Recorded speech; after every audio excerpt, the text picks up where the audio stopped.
fast to use IDEANCE to supersize a great business. Sharon Horne-Ellstrom here, and today we're talking about step 4 of the IDEANCE process, which is action.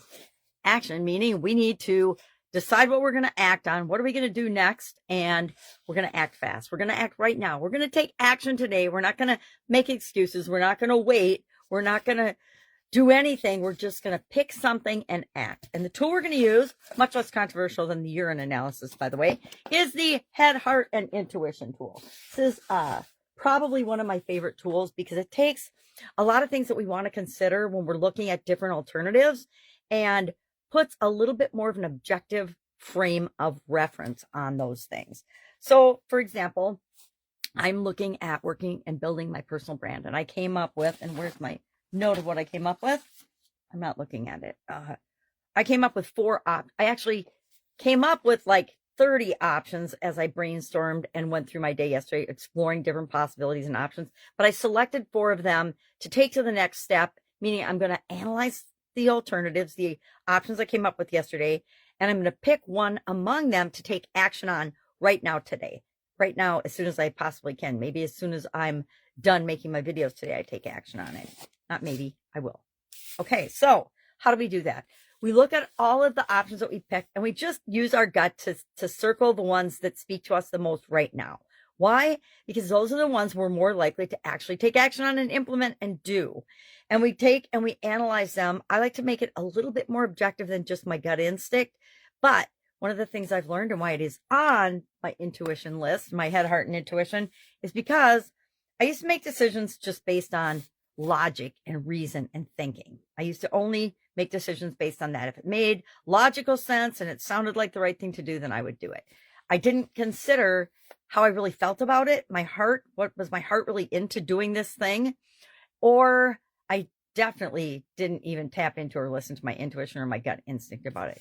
And after years of trial and error, I discovered that every time I made a decision that turned out bad, it was because I didn't include one of these elements. Most of the time it was because I would have this little niggling feeling that something was wrong or off, and I would ignore it because, of course, everything looked great on paper. Oh, this is a great product line to invest in, or this is a great company to invest in, and only to find out that, guess what? People can put anything they want on paper, but it doesn't mean that it is actually what's going on in their business or in their life or in their values, etc.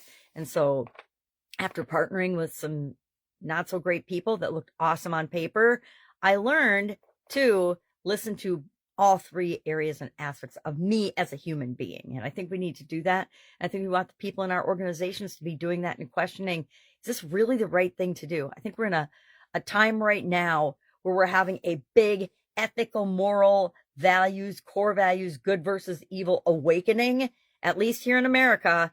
And it's time to get back to doing what's right, treating people the way we want to be treated, making the world a better place, making everything better for ourselves and those we love and care about, making sure that when we're doing that, we're not making choices or decisions that are harming or hurting anybody else, right?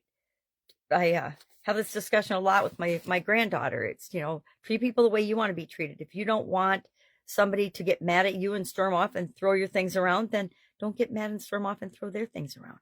She's very much like her grandma was as a child.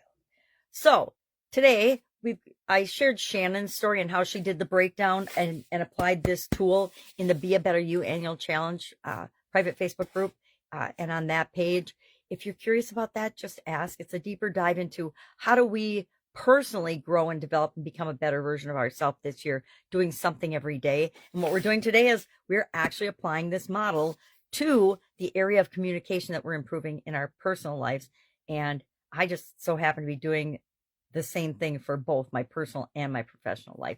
And that is working on my personal brand. So I would take the options I came up for my personal brand and I would say, okay, 3, 2, 1 or 4, 3, 2, 1, how many ever options you're looking at, and just give them a weighted score, add them up, and whatever option gets the highest score, that's the thing I'm going to take action on today. So for me, I haven't done mine yet, but I had hire somebody to do it for me for my personal brand, do it myself, take a course, or what was the other one? Get a coach, get a branding coach. And so I've actually started looking at all those options already and exploring them, but I will rank them and see which one comes up number 1. And that's the thing I'm going to do today. I'm going to take action on that today. If I can help you in any way, please ask. If you've got questions about this tool or anything else I share or talk about, or you think I'm full of you know what, let me know that too, because that's how I get better and improve my communications. All right. Have an awesome day. And I'll, of course, be with you tomorrow. Bye.